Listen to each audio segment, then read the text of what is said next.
7 o'clock. I will call this meeting to order. Karen, could I get a roll call, please? Councilmember Gerard. Here. Councilmember Munson. Here. Councilmember Byström. Here. Councilmember Husnick. Here. And Mayor Bain. Here.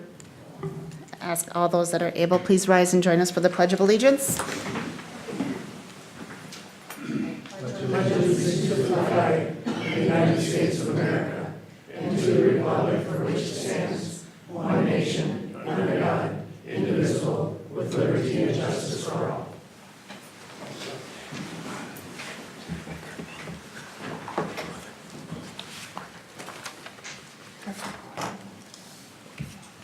I will entertain a motion to approve the agenda, and before a motion is made, we do have a request from staff council. In front of you, you have an agreement relating to landowner improvements located within city easement area. Request of staff is that be added to the agenda as new consent agenda item 6L. And if we could get a motion to add it to the consent agenda. When we approve the consent agenda, if there are any concerns, we can always pull it off and move it to the regular agenda. Does that make sense?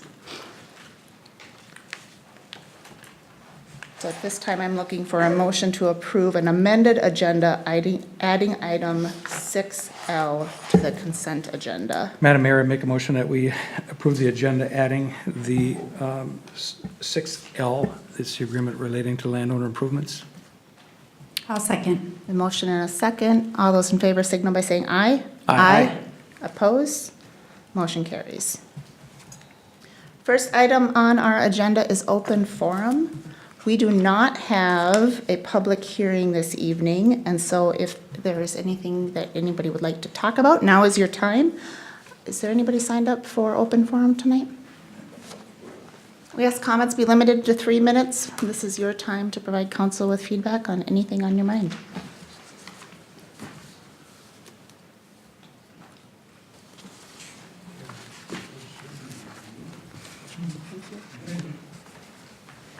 And Ron Schaefer.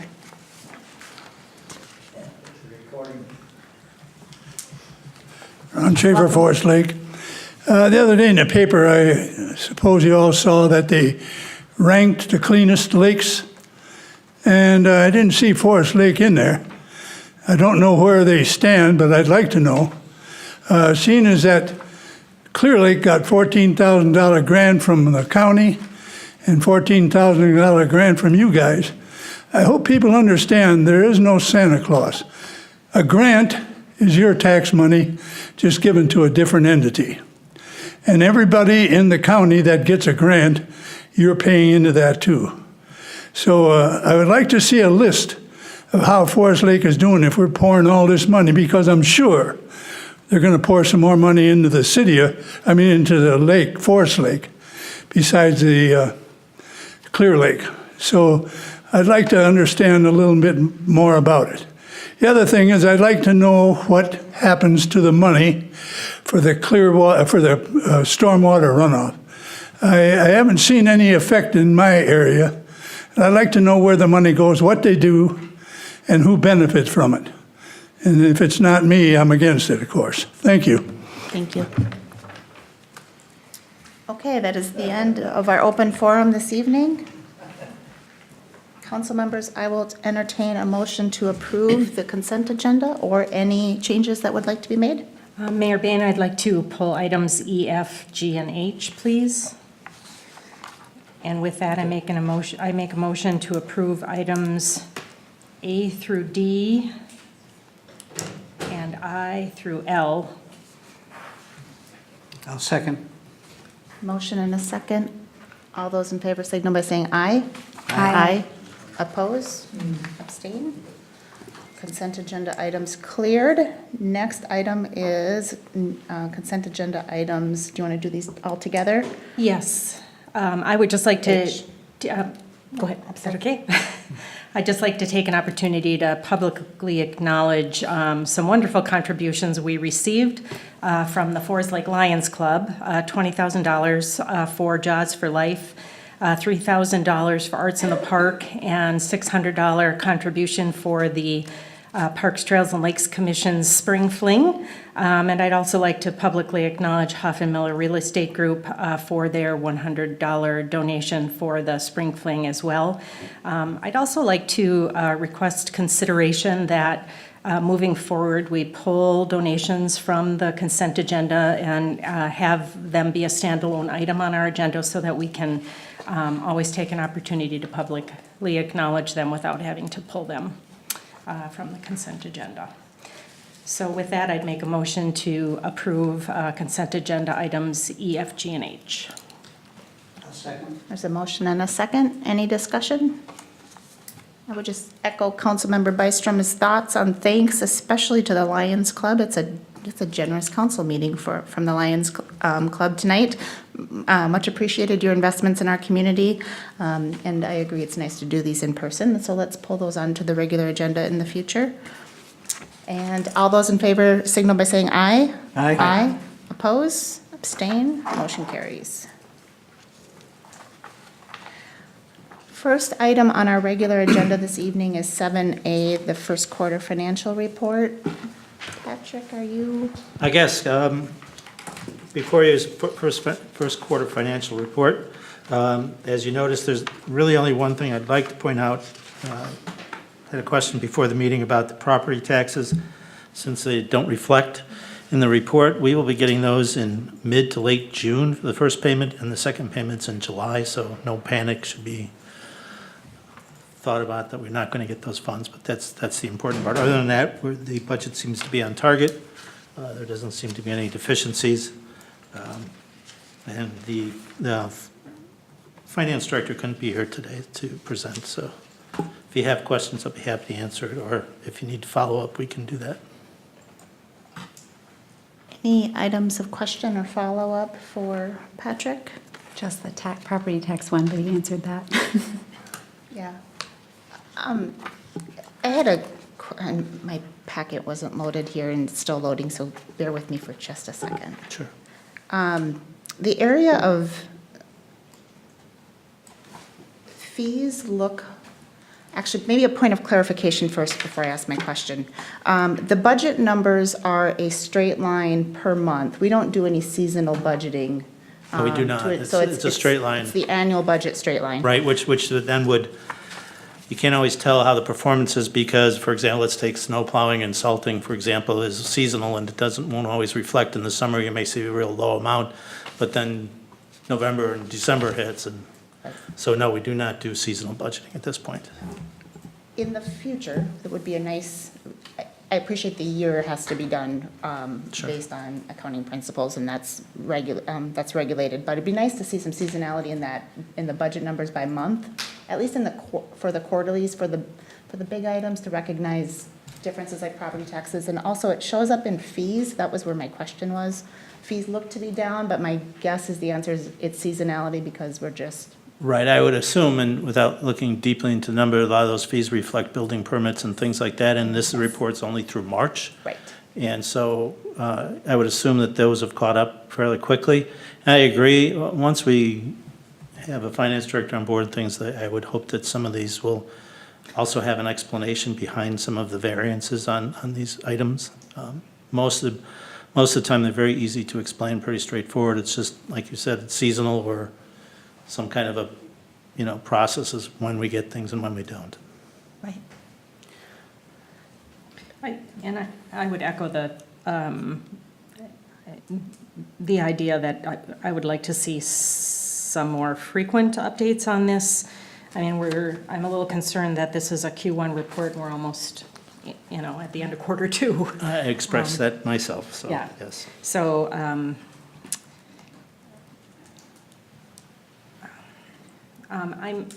another question that I have too, I know it was a kind of a rough year with water main breaks and obviously this is my first budget cycle with the city. I'm assuming that we do have some built-in contingencies for these things. Obviously, we have things that happen that really are unforeseen. And I'm assuming, and maybe Patrick, you're not quite sure either, being your first budget cycle with the Any city. good budget should have some contingencies in it. Yes. I would have to check as far as the water fund. I'm sure that a lot of that has to do with operations and maintenance material and repair. I'm sure there's budgeted items there. But as we go through this next budget cycle, I'll be able to answer that a little bit closer. Okay. Related to the fees, are we seeing fee revenue or applications starting to pick up? And how are we looking, I'm looking at Chief Newman, how are we looking volume now here in May compared to previous years? And We're actually pretty on target for where we were last year at this time. Terrific. Which should be at or above budget then, at or better than budget? Correct. Correct, okay. Very good. My next question is maybe more of a question of council. Traditionally, financial reports have been presented quarterly and they've been put on the consent agenda unless there are questions. We're talking about big dollars. My preference is to have them on the regular agenda. It can be a fast regular agenda item if there's not a lot to discuss, but I would encourage the discussion, looking for some feedback for future quarterly financial reports. Is that something you want to see on the regular agenda? Madam Mayor, yes, that is something that the regular agenda, I think it should stay on that, and I concur that some cyclical budgeting would be good, but we don't need it down to every category, but just the substantial ones. Right. I'm in agreement with that. I think it's Me too. particularly being a little bit new to this, not necessarily budgeting in general, but new to city level budgets, it would be nice to really be able to run through this. I think there's a lot of learning that can happen, and I think it'll make us better prepared to head into budget cycle as well. So, okay. Very good. Any further questions? And if not, I will entertain a motion to approve. I'll make a motion to approve the first quarter financials. Second. Motion and a second. Any further discussion? All those in favor signal by saying aye. Aye. Oppose? Abstain? Motion carries. Next agenda item tonight, the Centennial Professional Building TIF Agreement Amendment. Donovan, I believe you are starting us on this. Yes, I'd like to get some video.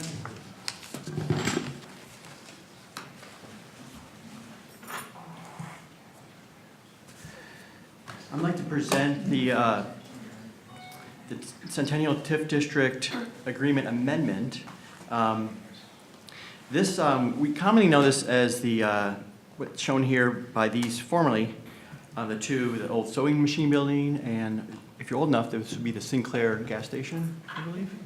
I have enough experience in Forest Lake. I'm not saying that you're old or anything, but meanwhile, it's become now the Cornerstone Plaza. And this was part of a TIF district that was established in 2014. What we're doing tonight, and I'll be assisted with Rebecca Kurtz from Ellers here to first discuss some specifics with this agreement amendment. Then we have actually a slideshow that Rebecca will walk through and give you a background on TIF and be able to answer your questions of more technical nature regarding this agreement amendment. First, I want to provide a little bit of just the timeline. This was established in 2014. And there were going to be two phases and about 30,000 square feet of office and retail. And then in 2017, there was an amendment that was approved by council, but not executed since there weren't signatures, all the required signatures on the document. And that basically put the phase one on the Lake Street side, is what the substance of that was. Where formerly had been on the Centennial Avenue side.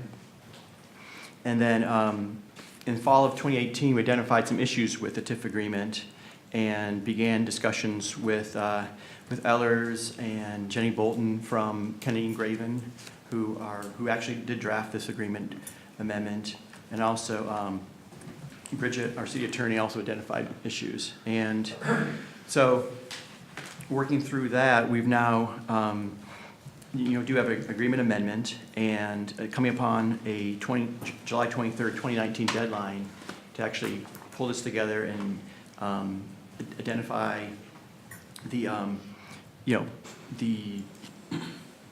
qualifying costs and have those submitted and begin TIF payments. The primary issues identified were that the correct parcels were not identified in the original TIF agreement. We've rectified that now with this agreement amendment. And then also, since there was no activity with qualifying, development on the other parcels, some were owned by Steve Stegner, the owner, some not. The county did a process where they knocked down those parcels. So the parcels remaining in the TIF district and the subject of this agreement are these bounded by the green line, these 3 parcels that now has been developed as Cornerstone Plaza. And so the resolutions, as I described, basically include, make Cornerstone Plaza the development property and identify maximum payout amount and the timeline, and sets an agreement expiration date of 2027. And Rebecca's presentation will explain this further.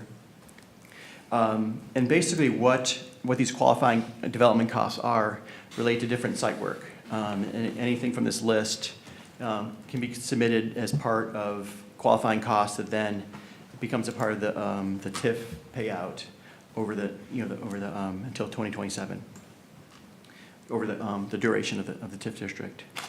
So with that, any quick questions I can take care of involving these specifics before we turn over to Rebecca? Questions at this point? I think we're ready for Rebecca. Okay. Welcome. Thank you. Good evening, Rebecca Kurtz from Ellers. I also just want to take a moment and recognize I'm with my coworker Christina Nordquist, who has been working with me on this and also will be doing your tax increment reports that are due August 1st. So she's becoming very intimately involved in the history of Forest Lake tax increment also. So just before we get into the details of the amendment, I did want to take a second and give a very, very high-level tax increment overview. I know there's a lot of different faces from when we've done tax increment districts or when I've been in here in the past. So just like I said, very high level, and then we can talk about some specifics of the amendment that's before you this evening. First of all, one of the questions that's always asked when tax increment is started, and I think the slides will follow here, or should I be doing something with that? Oh, there we go. So when tax increment is started, there's always a question of, why do we even do a tax increment district? And there really are 4 parts.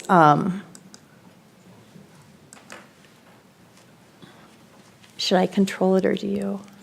Oh, there we go. Okay, thank you. 4 reasons on why we may do a tax increment district. Typically, it's part of your overall economic development strategy for the community that helps encourage investment or reinvestment in the community and enhance objectives that you've set for your development efforts.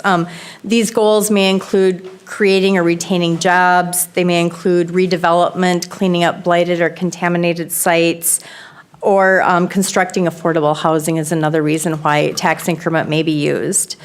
Overall, TIF is designed to encourage types of development that would not occur but for some type of public assistance. And at some point, if we got into the nitty-gritty of TIF, there's a but-for test that really looks at using public assistance to go forward, and that there is a gap that could not be filled without some type of assistance.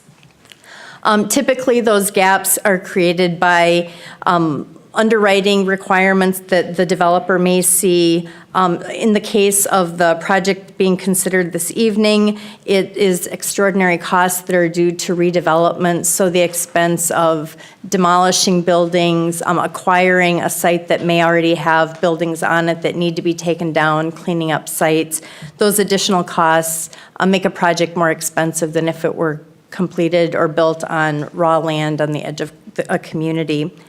And then also tying with the affordable housing goal, bringing rents down where they are a little more affordable for people that fall at certain percentages of area median income. So with that, I'm not going to get into all of the detail, but there really are some main types of of tax increment districts that we see, again, tying with what the goals would be, whether it's redoing blighted sites, looking at remediating contamination, making housing affordable, or the job and tax base creation. And the Centennial site is really focusing on that redevelopment or redoing substandard buildings and cleaning up a site. So looking specifically at a redevelopment TIF district, at the time this district was established, there were inspections completed and parcels consisting of 70% or more of the area were improved.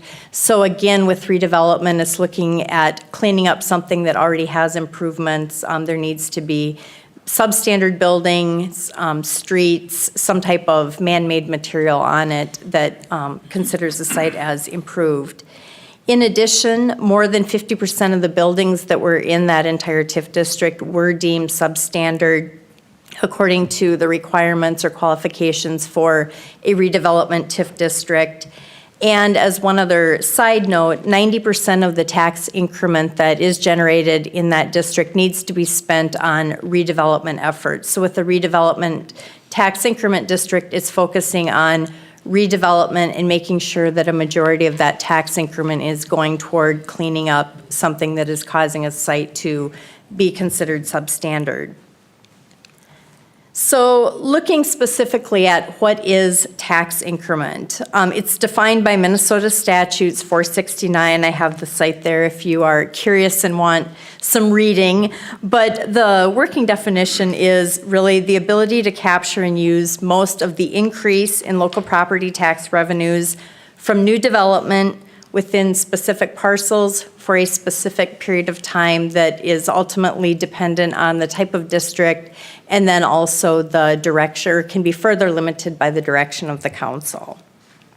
Another key point with tax increment is that as you go through the process, while the school district and the county are notified of the city's intentions, ultimately, it is the vote by the city council that will establish the district and capture that increase in not only the city taxes, but also the county and the school district, and direct them toward whatever the goal or the vision is for that tax increment district. So taking this into a general graphic example, or taking that definition, you can see on this chart, the blue represents the taxes at the time prior to the TIF district being established, or at the time the district is established, where tax revenue is going to the city, the county, and the school district. And throughout the duration of a TIF district, whether it be a 9-year economic development district, or if you went a full year, 26 years for a redevelopment or housing district, those revenues that are going to the city, county, and school at the time the district is established will continue throughout the term of the district to go to those taxing jurisdictions. The red represents the increase in taxes generated from the new development. So after the building is constructed and the taxes go up, that red is the tax increment that is available to reimburse for qualified costs that are identified per agreement. And then you can see in the purple, at the end of the time when the TIF district is decertified, whether it is the statutory max for a TIF district or a shorter term as determined by the city council, all of those tax revenues, not only the base, but anything that is new, is then distributed according to the percentages to city, county, and school district. So really, it is a delay in the taxing jurisdiction seeing the full benefit of the tax increment or of the development. So looking specifically at what has happened with the Centennial and Office Tax Increment District, and then how the amended agreement is before you this evening, we start with the original tax capacity, and again, that is looking at what the taxes were for city, county, and school at the time when the district was established. With that, and this is broken it down, so it really is focusing on just the 3 parcels that are now in the TIF district. The numbers, if you look at that original plan, are going to be different because it was looking at the value for all of the parcels on that block. But looking at the 3 parcels that will remain, the base and the tax revenues going to city, county, and school district are $6,747. Those will continue to go through the term of the district. When you add a building, you continue to have that $6,700 go to city, county, and school, but the new total tax revenue is about $40,580 for the benefit of the new development that has occurred. Those are preliminary market values for pay 2020. So we're looking at real numbers for taxes received next year. When you look at, there's my building. Building came up, okay. So when you look at what that means from property taxes, I also want to make clear that it is not a dollar for dollar. So just because the increase has been roughly $34,000, it's not $34,000 available to the developer on an annual basis. You can see in the chart that's before you that, again, the total property taxes are estimated to be about $40,500. With a commercial industrial type facility, there is a statewide property tax that goes to the state that cannot be captured through tax increment. So take out about $9,500. There is fiscal disparities, which I'm guessing you're kind of familiar with, that go to that metro fiscal disparities pool. Again, it affects specifically commercial industrial property, and that is about $12,500. Market value taxes also cannot be captured by tax increment. For the most part, we see those being school referendums. I don't know exactly everything that is included for the specific project, but most of the time, a majority of that is school referendums. And then you see the base value, which is going to continue to go to city, county, and school of the $6,700. So we are estimating annual gross tax increment at about $9,223 annually. That number is subject to change, ultimately dependent on what the market value and tax rates are as we move into the future. So these are 2019 tax rates with estimated 2020 values. From that annual gross tax increment, there's a little bit that goes to the state auditor. The city is able to retain up to 10% for administration because there are going to be annual reporting requirements that are done, as well as just staff time that needs to be accounted for as you monitor these districts moving forward. So we have assumed 10% for administration. And we are estimating that the annual payment that would be available to the developer is $8,271. With that, the original agreement that was adopted did have a firm last payment date for if only Phase 1 was developed, and that final payment date was 2026. And in the amended agreement that you have before you to consider this evening, that date has remained since we have only seen Phase 1 being developed at this point in time. So assuming the balance of 7 years of tax increment, first increment will come in 2020. We are anticipating the $57,896 for the total increment available to the developer.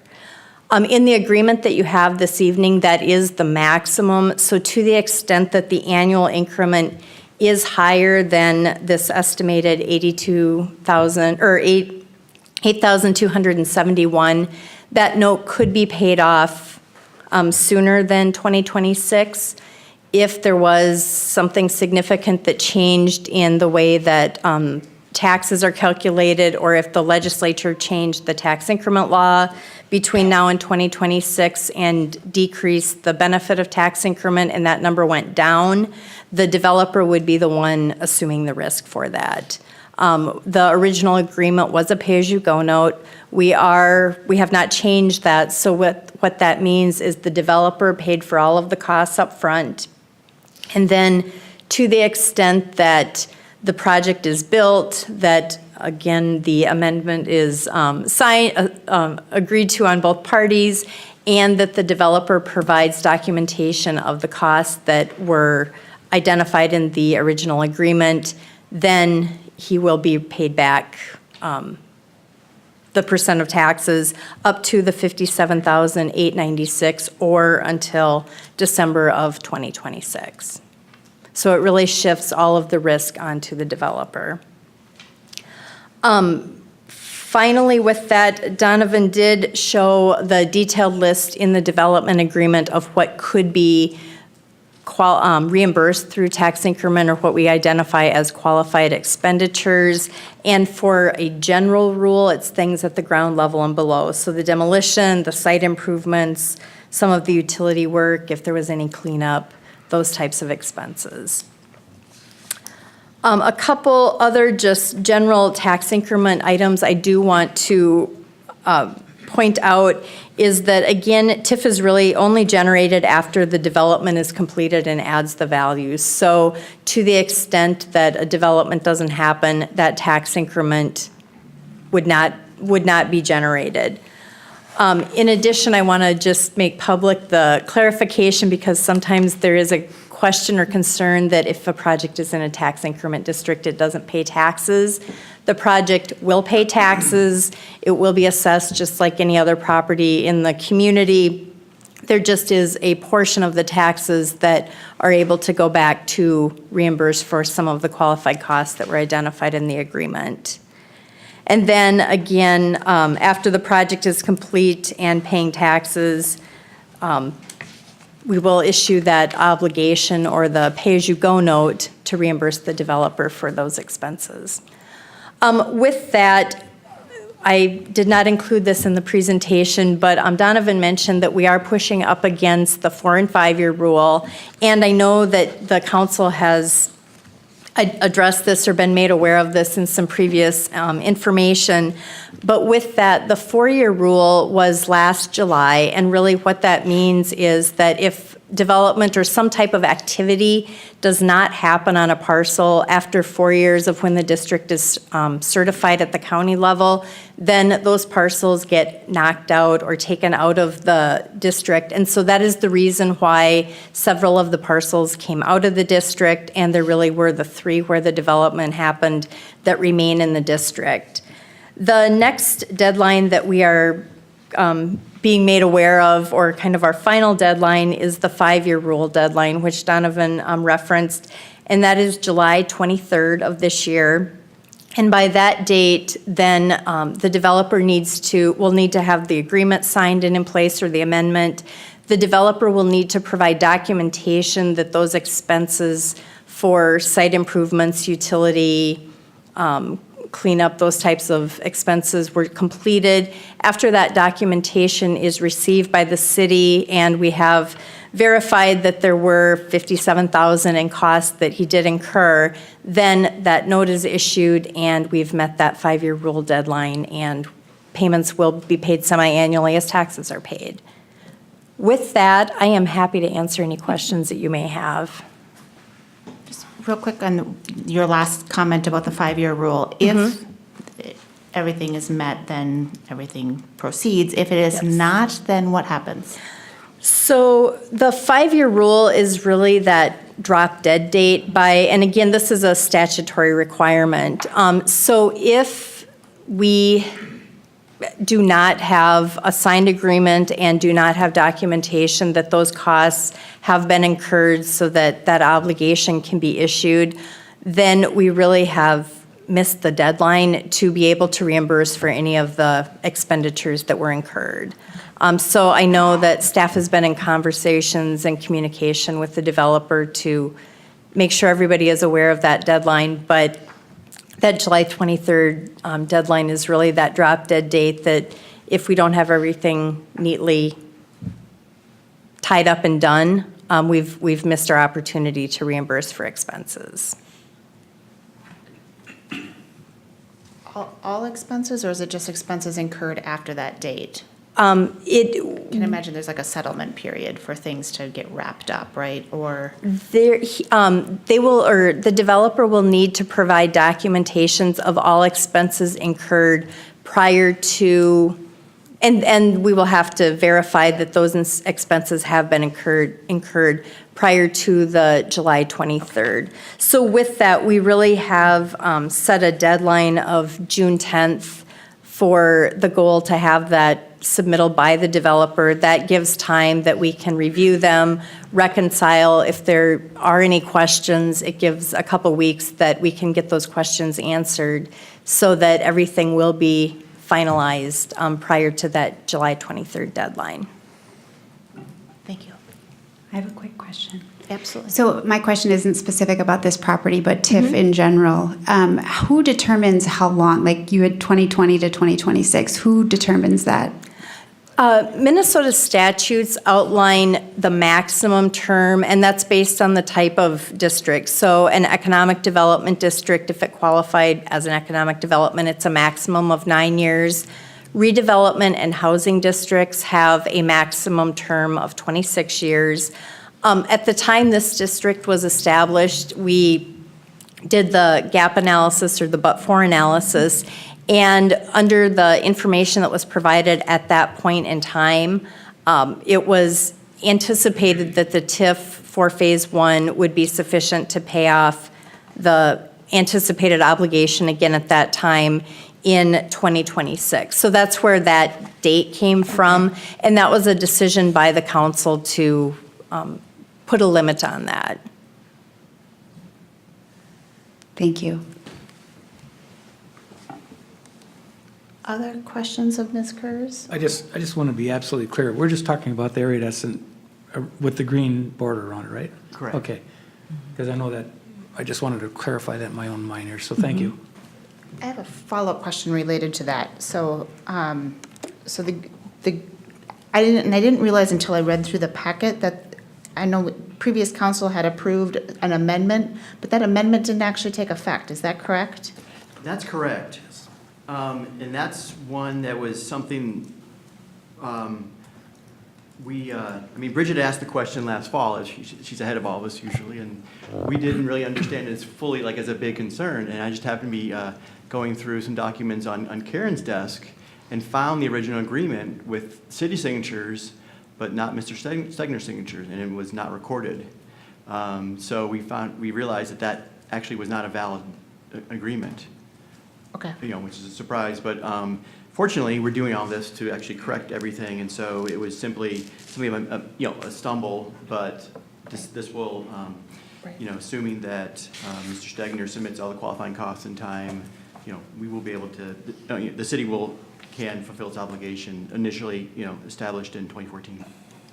Is there was there information exchanged to understand if that was simply a clerical error and an omission, or was that an intentional, did not want that to happen? I'm just trying to understand the kind of the mindset of the applicant and as much as possible. And you may not know do you know if it was an omission? I think, or? I think it was an omission. Okay.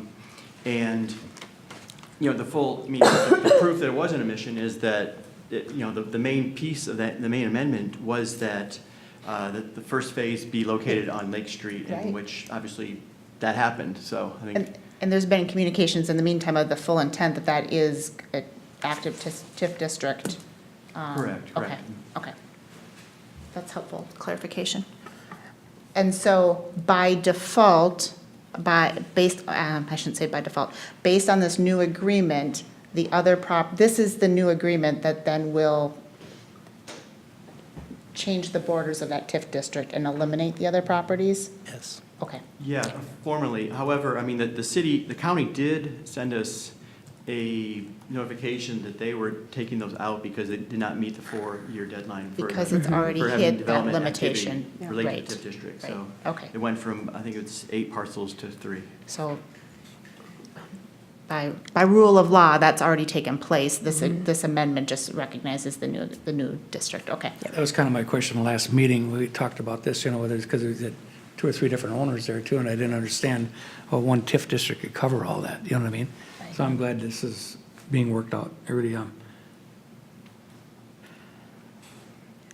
Other questions of staff or Ms. Cruz? It's very helpful, thank you. Thank you. Very helpful. Might look at the statute. Well, we can talk about tax increment for hours, and I've made the offer at some time, if it were appropriate, we'd be happy to come to a work session and get into the details more, so. Yes, please. And so, thank you, Rebecca.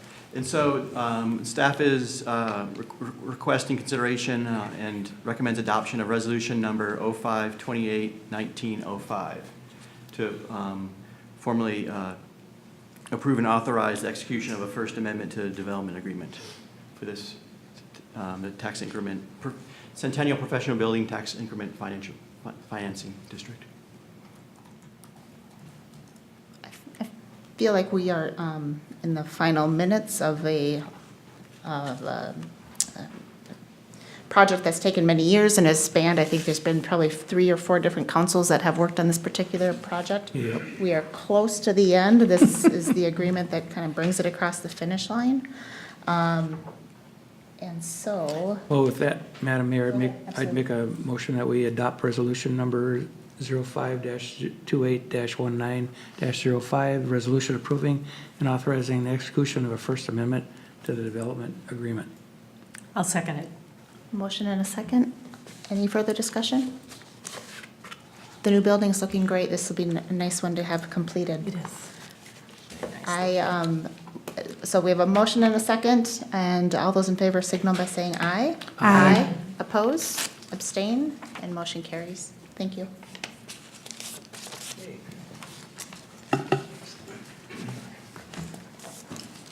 Our next item is C, final planned unit development and final plat for Third Lakes Estates. And Donovan, I believe you are leading us through this one as well. I believe we have the developer and the applicant in the room tonight. We will have Donovan make comments, kind of answer some initial staff questions, and then if you want to say a few words, we'll invite you to do that as well. Donovan, go ahead. Sure. Some video.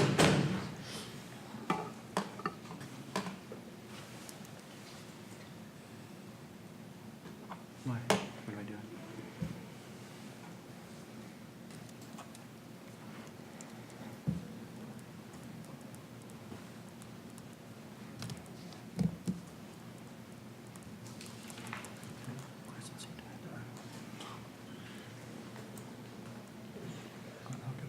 Sorry about that.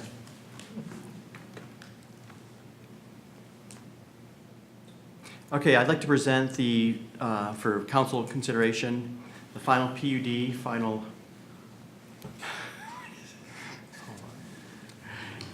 in a moment here, the final PUD and final plat and ordinance, which is a zoning map amendment establishing a planned unit development district for Third Lake Estates, which, as you can imagine, is located on Third Lake. As Mayor Bain mentioned, the owner, Dave Madison, is in the audience with his representative, Don Jensen. Dave has owned the property for a considerable amount of time and is a longtime Forest Lake resident. And he actually lives on the edge of the newly platted land. And what this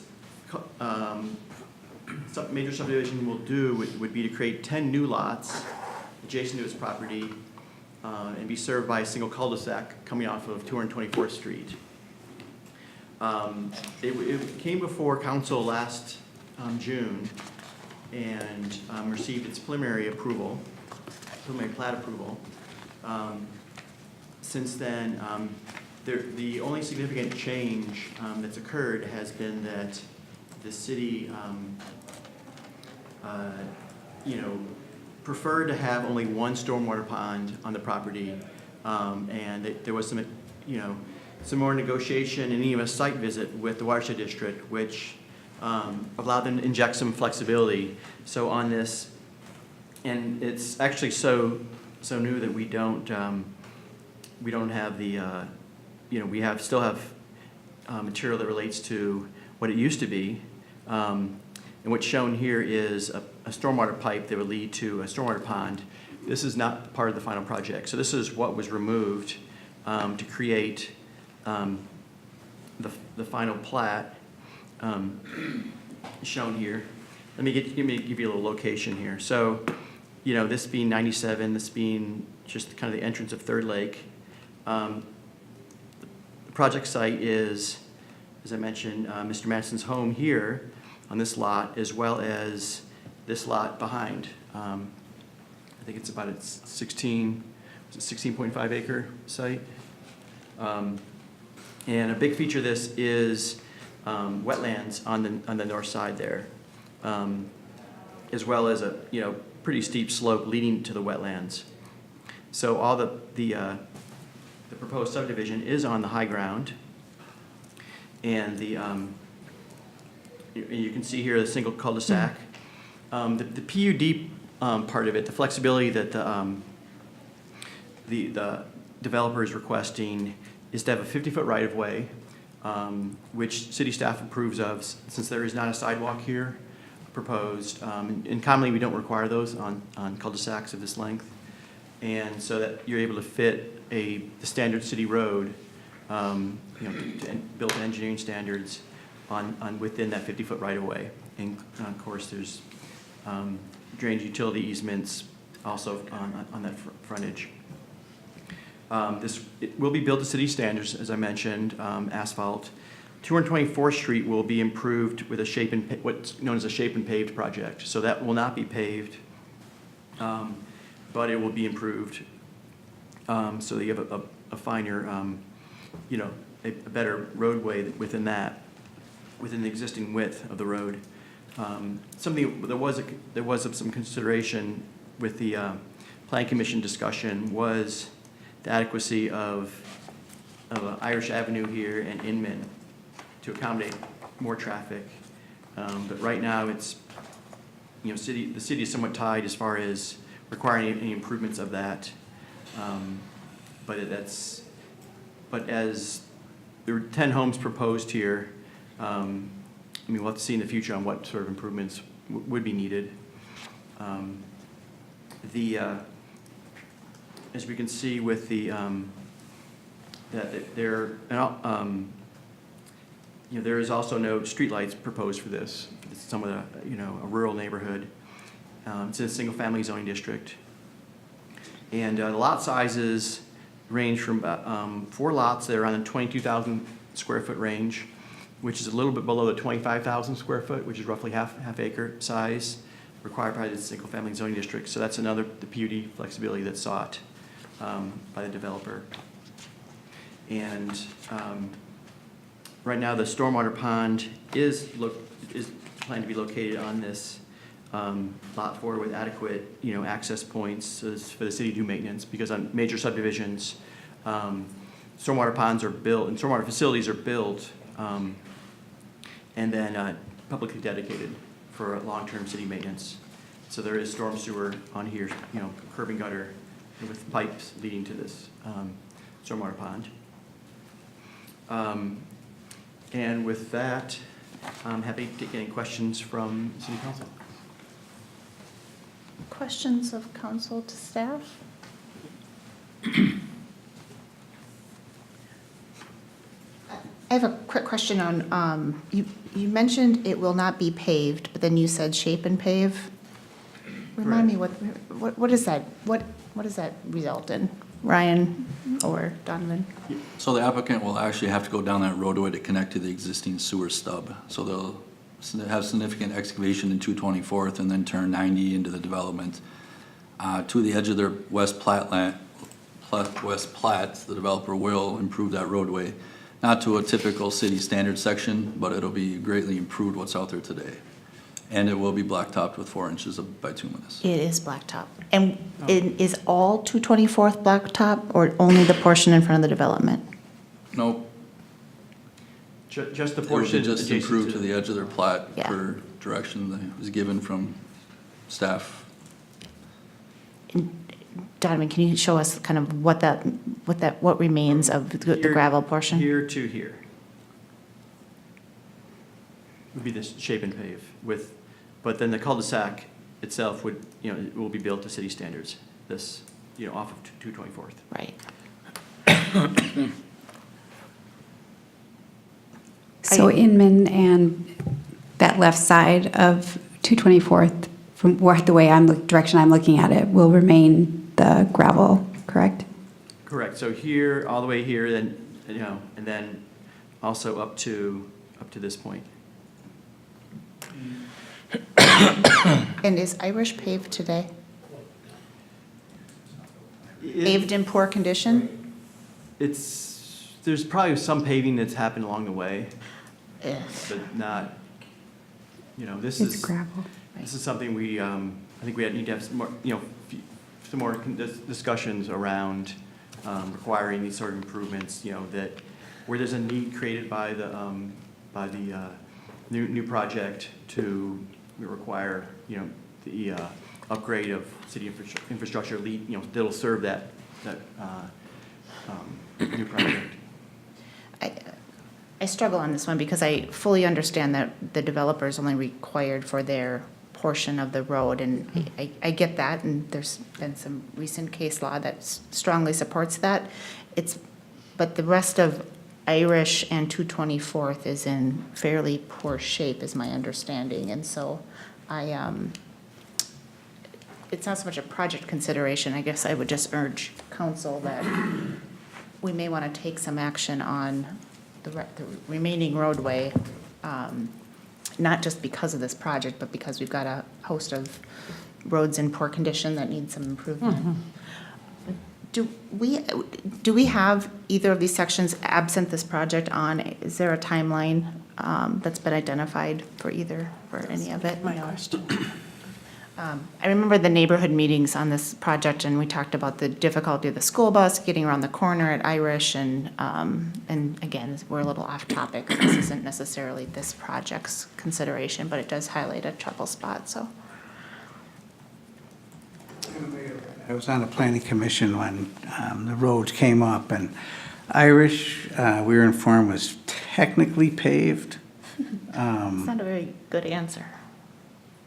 Well, or But very strong, yeah. So to the development, it has a paved road.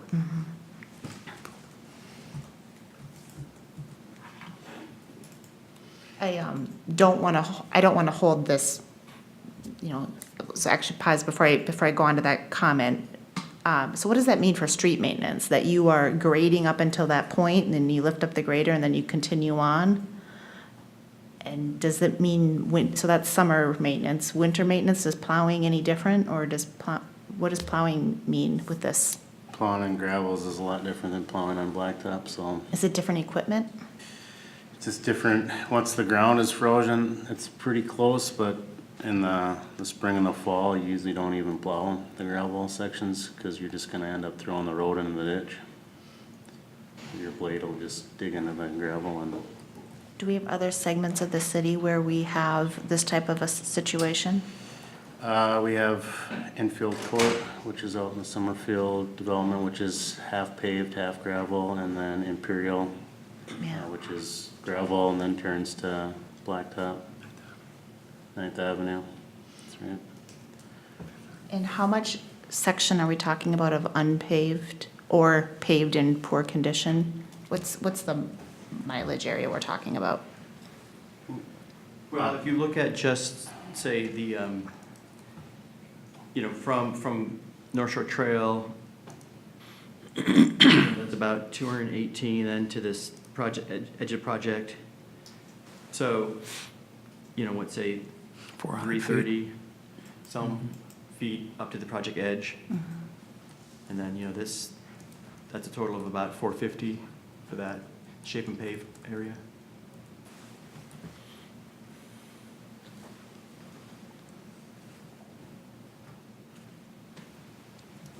Let's mull over that.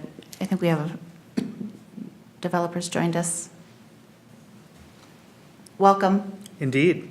Don Jensen with Mr. Madison, and he can tell you quite clearly what the shape of the pavement is in front of his home there for many years, but to the councilman's point, it is paved going up Irish. It is paved to the front of David's home where the manhole stops and the sewer begins for this particular project. There's frontage of 117 feet plus the 50-foot right-of-way and another 115 feet plus Mr. Madison's home, so it's, again, running about 300 feet of additional pavement on what is now a gravel road to the west, and that's where it stops at the western edge.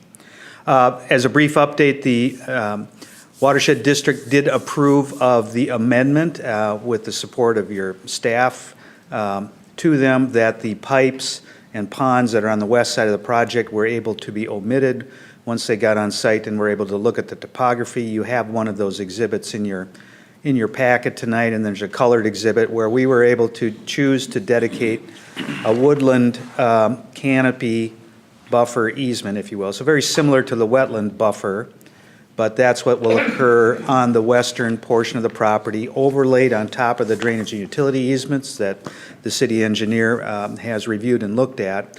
And with that, that allowed us to change the computer models to a lower runoff rate, which is what we were advocating for from last summer forward. But unfortunately, it only took us till early spring when the snow finally left and we could get people out on site to accomplish that role. Once they were able to walk the site, look at our request, they did approve last week, and so we're forwarding those documents. So you'll have a couple of your laundry list of items that the city engineer has in your packet where we have achieved that objective, and we'll be able to verify that, cross those Ts, dot those Is for the final document. So in the end, it was a win-win. The city only has one long-term facility to maintain once it's built, and that was a huge feature of this project and our back and forth over the last several months. With that, if there were any questions about the PUD, we did have the final plat lay right on top of it. There is, for those of you that weren't able to look at the tapes or other things from the past, there is a shallow wiggle with the way the PUD and the road was shaped as part of that early consideration. And for those listening at home, part of the biggest reason for the PUD was to slide the center line of that road more on top of the landform features so that the lots that are butting up against the wetland on the north side really fit into the property better. That allows more trees to be saved, less runoff, and it just shared a little bit of the downsizing of total area for lots number 9, 10, and 11, which all had greater than minimum frontage by the way they were situated on that inside of that curve. So we didn't sacrifice the ability to provide a good well location, provide good frontage, provide a desirable lot, but we were able to accomplish greater sensitivity on all the other lots that are on that north and west side. And thank you for your patience. Any questions of the developer? Thank you. Thank you. I remember all this being discussed during the preliminary phase of it, and looks to me like they've done pretty much everything we've asked them to do. I do have a, Did we get an answer to the, kind of the cycle of that road, Irish? I mean, when that's up for kind of some, there isn't an identified date. there isn't. Irish Avenue is not in your 5-year plan Not- compared to the existing conditions of your other roadways.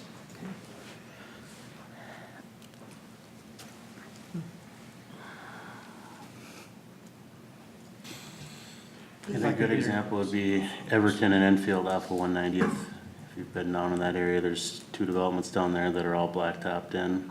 But Yeah. it's a gravel road approaching to it, so that would be kind of a, if you're to, relate it to something, it'd be kind of like that, that you have a gravel road, you pull off the gravel road and then it's paved, so there is a few out there like that too.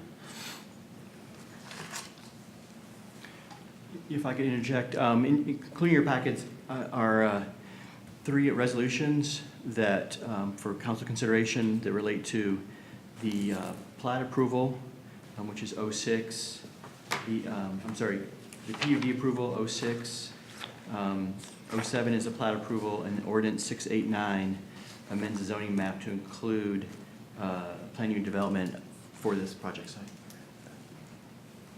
One more question on a slightly different topic, Donovan. Emission of streetlights, is that standard in a development in rural area like this one? Have we done that in similar developments, or is that an unusual?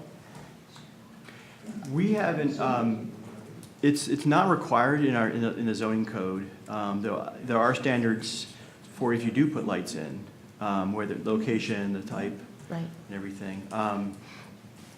But it seems to me, more within this area, it seems more appropriate with the larger lots to not require streetlights. Okay.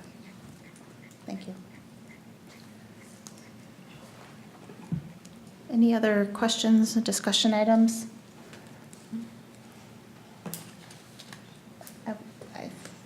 As Donovan laid out, there are 3 resolutions in front of us. I would suggest we go through them individually. I will entertain a motion for Resolution 528-1906, which is the final plat of Third Lake Estates.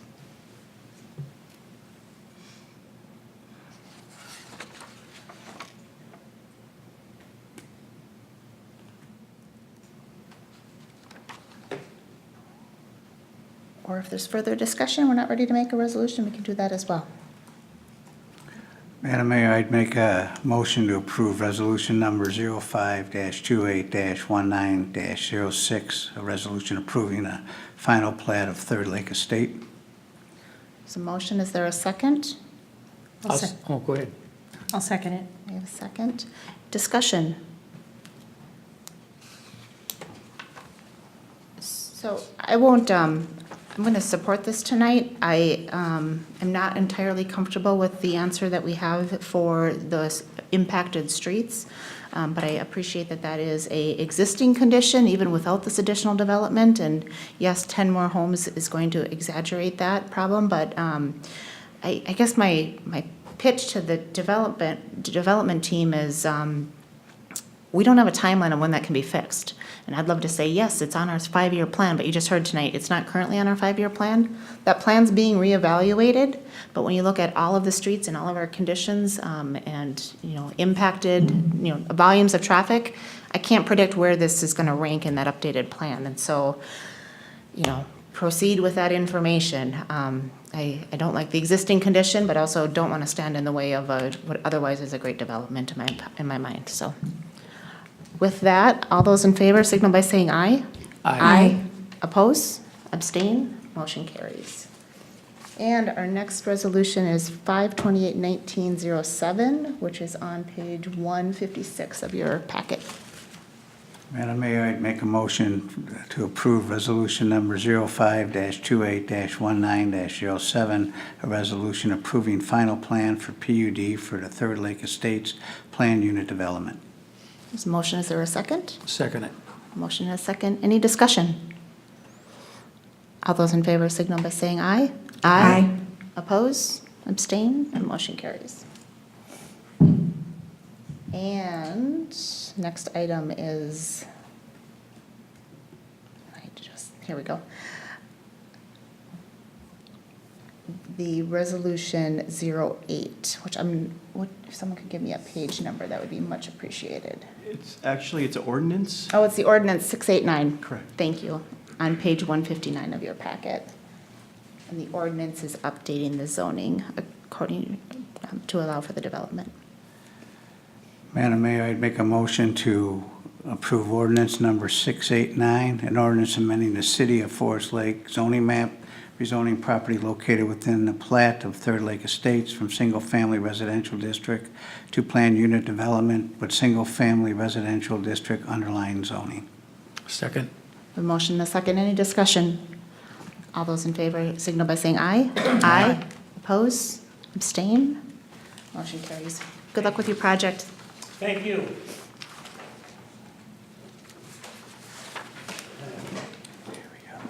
Next item, we have item D, hydraulic excavator purchase. Dave, I believe you're walking us through this one? Yep, good evening, Mayor and Council. I'm here tonight seeking approval for a purchase of a 2019 hydraulic excavator. It is part of the 2019 CIP, approved CIP budget. This piece of equipment would be in addition to our fleet and would allow us to do a lot more projects that we either currently contract out or just do not have the equipment to do. Some of these activities would be ditch cleaning, cleaning up ponds and outfalls, culvert replacements, minor water infrastructure repair, and sanitary sewer infrastructure repair. This piece of equipment was demoed. The staff that used it really liked its operation and capabilities.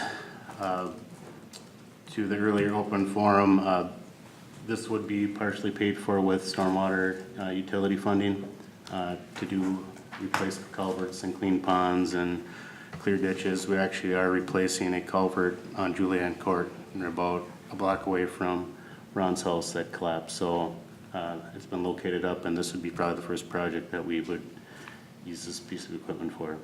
So we have a couple thousand culverts that need repair. Minor water main, we can't, like the water main break by Walmart, that's something that would be out of our wheelhouse, but, you know, replacing hydrants or valves and that smaller stuff that we now pay a contractor to do, easily recoup what this piece of equipment's worth within 5 to 10 years. It would pay for itself and stuff that we would do.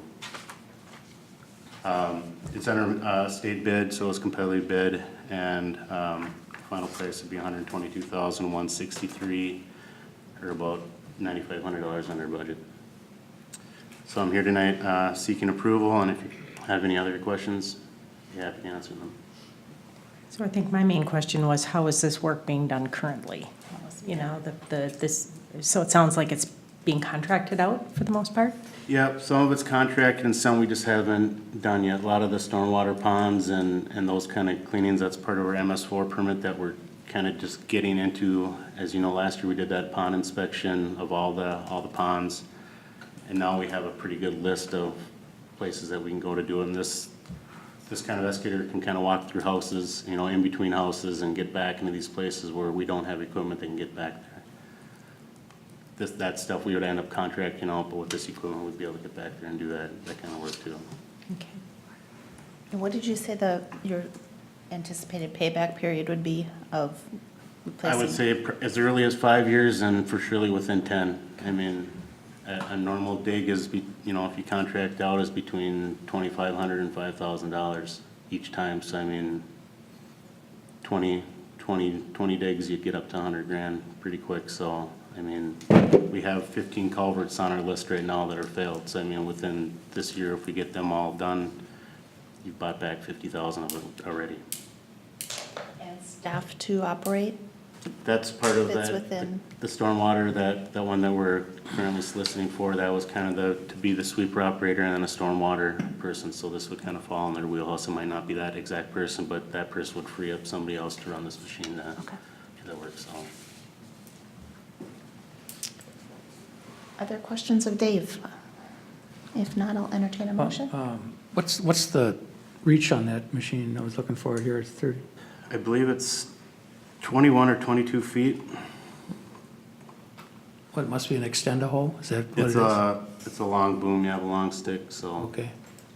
You'll be able to sit on a rural road and reach the back slope of a ditch and crawl right along the road and scoop out and clear out ditches. That's one of the main reasons too. We have a wheel hole that you can take 2 digs, then you lift up and you move 2 feet, and then you dig another dig, and then you pick up and move 2 feet. With this one, you can just truck in that, going right down the road and clear out ditches. So just way more efficient, and, you know, considering we have 100 miles of ditches that probably need to be cleaned, it'd be a lot quicker doing this as well. That's why the buyback on it is, I mean, you have to make the upfront purchase, but you'll pay for itself very quickly. What do you anticipate you paying contracted services for the work this machine would do in a calendar year, for example? It all depends if the culverts that were done, if the 15 of them, I mean, at between $3,000 and $5,000, you're talking 40 to 50,000. Okay. We usually do 5 to 10 hydrant digs that we replace the old ones from the 50s and stuff. So you do 5 to 10 of them. I mean, really, you could get it paid back within a year. I mean, if you really were aggressive and had the time to do all the work that needed to be done. Okay. But it's a piece of equipment they need to buy, but it's gonna pay, you're gonna pay somebody either to do it, or you can have the piece of equipment and do it yourself. Yeah, well, that's really helpful context. What kind of a warranty are they talking about, Dave? I believe this one comes with a 5-year full warranty. And then at that point, that discussion we made, we're kind of trending that way, that like with our loaders and the grader, that we buy the warranty for as long as you want to keep it. If we see in 5 years that we've paid for it and then some, maybe it's time to flip it and, you know, get Yeah. the highest resale, get another one in and get another warranty. We just had a grader that, I think I said that last time, the motor exploded on it, you know, $300 on it, but it's full warranty, so we Yeah. got a free loaner and, you know, it's all covered. It's, Well, 5 years gives me a more gushy feeling about the whole thing, you know? Yep. It really does, because that's a pretty good warranty. With that, I'd make a motion that we go ahead with the purchase of the 308 hydraulic excavator purchase approval as recommended by staff for the sum of $122,163. Is that correct? Did I get that right? I'll second. There's a motion and a second. Any further discussion? Hearing none, all those in favor signal by saying aye. Aye. Oppose? Abstain? Motion carries. All right, our next item, item E, Big River Strategic Plan. Patrick, coming back to you. Yes, as our last workshop and meetings, we've talked about strategic planning, and the two vendors that we interviewed, the council decided that the Big River firm was the one that we should go with, for a cost of $21,610. If approved tonight, we will make a phone call tomorrow and try to arrange a meeting as soon as possibly. As he mentioned in his email, a 2-hour work session with the council and with staff to get to know each other and kind of set the parameters and the schedule and things like that. So if approved tonight, we will call Big River tomorrow and try to arrange that as soon as possible. Any further questions on this topic? No, I feel like we talked about this a lot at the workshop last week. I'll entertain a motion. I make a motion to direct city staff to contract with Big River for 2019 strategic planning for a fee not to exceed $21,610. I'll second that. Motion and a second. Any discussion? All those in favor signal by saying aye. Aye. Oppose? Abstain? Motion carries. Next item, crack filling and seal coat project. Ryan? Mayor, City Council, in your packet is the bid results and award recommendation and resolution for the 2019 crack filling and seal coat project. Low bidder is Allied Blacktop. Bid opening was held on May 16, 2019. It's our recommendation that the city award the base bid plus alternate bid to Allied Blacktop in the amount of $184,948, which would be a resolution awarding the contract 05/28/1908 for the 2019 crack filling and seal coat project to Allied Blacktop Company. The net total base bid in the amount of $179,149, an alternate bid of $5,799. So we are under budget with the low bid. By state statute, we can add up to 25%. We typically do just keep going where the project would go in the next years of this project. 25% would put us over the budget, so we'll have to stay in with the budget. So, but it's our recommendation to award the base bid plus alternate one. Any questions of Ryan? If not, I will entertain a motion for, I believe we have Resolution 5/28/1908 on page 196 of your packet. I make a motion to adopt Resolution 05-28-19-08, awarding contract for the 2019 crack filling and seal coat project to Allied Blacktop with a base bid of $179,149 and alternate bid of $5,799. I'll second. It's a motion and a second. Any further discussion? Hearing none, all those in favor signal by saying aye. Aye. Oppose, abstain, motion carries. Item G, voluntary abatement agreement. Yes, Al, you want to take that one? Again. Yeah, you did the work, so. So we have worked with the Jensen property after the neighbors had came in and talked with the council. Donovan and myself had met with the property owner on several different occasions and discussed different options for cleaning up the property. Some of the options were better than others. The best option would be for him to clean up his property himself. Because of financial issues, he's not able to go in and clean everything up. And so one of the options that we discussed was voluntary abatement. And so with the agreement that we sent out to and discussed with John, the city would go in and clean up basically the area around the garage, behind the trailer, all the fire debris, shore up the garage itself, put up siding on the house to secure the house where the wall between the garage and the house was torn down to check for fire extension. Currently it is open to elements. Secure that up, and then the area that is around the trailer, front of the house, and to the north side of the house, he would clean up himself. And I was actually out there on Monday night, and they've made significant progress in cleaning that area up. He's eager to work with the city to get the remaining portion of the property cleaned up. And then there is a volunteer organization that I've talked to that is willing to come in and help with the final portion of it, which he's very excited as well. So we're, with the signed voluntary abatement, the work that he's done, and then the work with the volunteer organization, we're looking at about a July 1st deadline to have the property cleaned up. With this voluntary abatement, it doesn't remove automobiles, but in several discussions that Donovan and myself have had with him, he should have all those out by the July 1st deadline as well. Just to follow up, when you do a voluntary abatement, the cost that the city's going to incur to clean it up will be put on the property tax, so it's really a net zero cost to the city, just to make sure that you know that. But at least it sounds like we're moving forward. I hope we're helping out the neighbors in that case, because the pictures I saw, it was bad. I didn't drive out there, I'm sorry to tell you, I didn't see the pictures, and unfortunately, things like that happen, and at least it sounds like we're moving forward.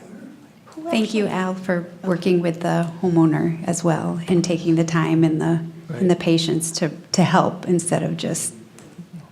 Yes, thank you. He's been great to work with. The work, who does the work? Do we contract that? Is that? We city contract staff? that out, and I obtained 3 estimates for work, and there is, one estimate was right at the ceiling, and 2 of them were less than the ceiling. So before that decision is made on what 2 contractors, I wanted to meet with both the lower bids just to verify what their plan was for shoring up the garage and the house. You know, Mela, just to clarify also, there is a maximum amount of cost to be incurred with this, so both the city and the homeowner are protected that, you know, that keep everything transparent. Right. What is that maximum amount? Just, It is $9,500. okay. Is that a statutory limit or a city code limit? I can take this one. So Thank Mayor, you. members of the council, no, it's just the amount since the property owners agreeing to have the project amount assessed against their property at the end of the day. Yeah. It's the cap, so when you do an assessment waiver, you have to set a cap so that all the parties have a meeting of the minds about what's the maximum that could be Of course. imposed. Certainly if it comes in less than that, the actual cost amount, that's what will be assessed against the property. So the amount that was set as the assessment waiver amount is that cap. And agreed upon on a project-by-project basis between the city and the property owner? Okay.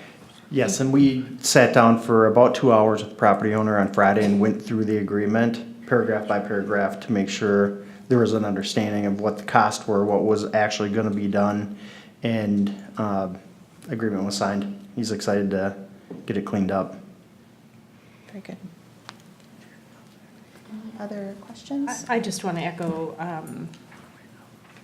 the statement about approaching this with some care and compassion. And I know sometimes folks can find themselves in life circumstances that get to be pretty overwhelming. And I am grateful, to be part of an entity here that is willing to really try to work in partnership with the homeowner to resolve this issue and take care of the neighbors, at the same time. So thank you very much, Chief and Donovan, for your great work on this. Appreciate it.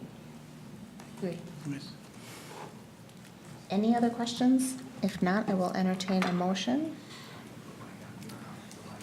I make a motion to adopt Resolution 05-28-19-09, an agreement for abatement of public health or safety hazard constituting a public health nuisance and assessment for abatement costs and ordering abatement of public health or safety hazard constituting a public nuisance. I'll second. Oofda. Motion and a second. Any further discussion on this item?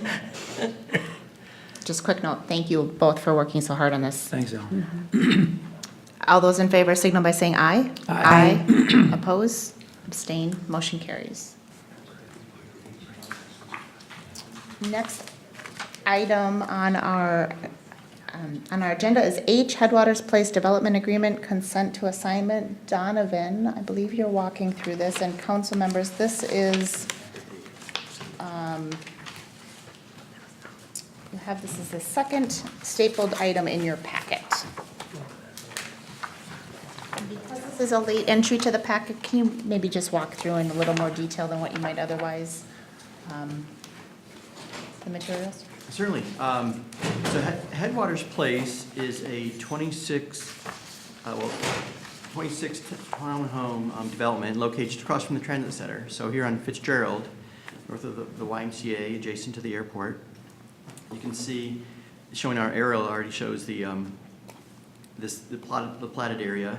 Headwaters Landing is a 45-unit apartment building that's due to be constructed this summer.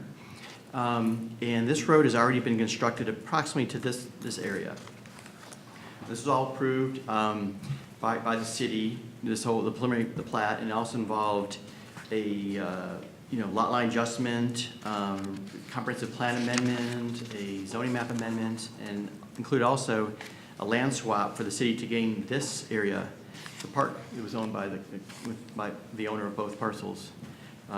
So the city ended up giving up about 4.2 acres of land and gaining about 10, admittedly with the wetland in the middle of it, but this can really provide some good expansion area for Fenway Athletic Fields and facilities. Now this, so Len Pratt, the development owner who just arrived, the owner of this property is selling it to a local home builder. And because the project has always been envisioned as 2 phases, with the construction of this road as part of phase 1, and then the utilities built for these, 6 units, three twin homes. Now, what Mr. Pratt is proposing is to amend the development agreement. This has been in discussions with both Bridget and Mr. Pratt's attorney to assign all the obligations of the development agreement to Mr. Tim Lang of Lang Builders. And so this area bounded in green is phase 2. So all the requirements that we require of developers, really the letter of credits, the responsibilities to involving development, all the requirements to build the city infrastructure to city standards, all those still apply. It's simply kind of cutting the project somewhat in half and just assigning those same responsibilities to a different entity. The one piece that really wasn't qualified as being as a Phase 1 or Phase 2 actually was a trail. It was originally envisioned in '05 with the original Headwaters Planned Unit Development. And this trail will essentially, connect the end of this road, the proposed road, to the former extension of 202nd Street, a trail, and then it'll connect to a trail within the Fenway athletic area. And so for the first time ever, we'll have a trail that leads all the way through here, all the way to, through the transit area to the Headwaters, the Hardwood Creek Trail. So that's something of a kind of a long-term city vision realized, city need, I think. So I'm excited about that, but that is now, will be part of this, officially part of this Phase 2 development, as shown in this, is here. And Bridget, is there anything else you'd like to add as far as technical pieces of this development agreement? No, I don't think so. Again, the plan is to really have this new developer take over the obligations as they relate to Phase 2. The consent provides the city's consent to the conveyance of the property from the current property owner to the new developer, and attempts to kind of clarify, again, the responsibility for Phase 1 versus Phase 2 improvements, costs, things like that, all of which were calculated at the time of the execution of the original development contract.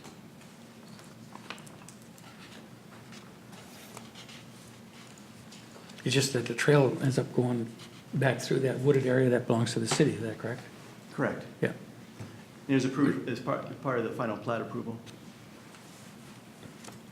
Was there an actual line on how that was going to happen? I mean, there was kind of a squiggle that showed there, but No, we actually, we walked out there with members of the Parks, Trails, and Lakes Commission, discussions with the Watershed District as well as far as buffer, ability to put it, was it within the buffer for wetland? Which, was the best place because it was actually kind of already a trail along there around this area. And the, I'm not sure if we have. I'm not saying it's a bad idea, Don. No, I it just, has been clearly identified and it, connects to the end of that, Sure. that stub road. in fact, I think it's a good idea. It's just that, tree preservation and all that, and people are always looking for a place to walk dogs and things, that kind of thing too. And that, what it used to be, at 190th or whether, that's an impromptu dog walking area right now. And it kind of goes across the airport property and that kind of thing, but so far it hasn't been a real issue.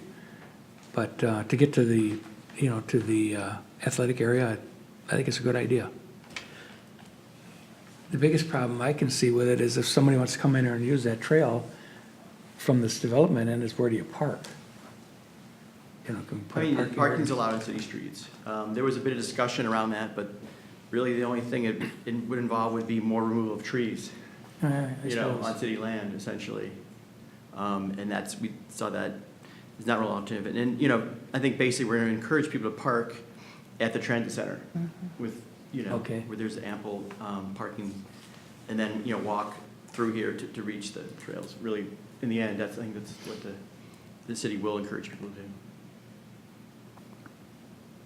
Mayor. Absolutely. A question I just want to make sure I'm clear. The green area is what we're looking to convey to a new builder. So everything to the right, that stays as part of the agreement with Mr. Pratt earlier?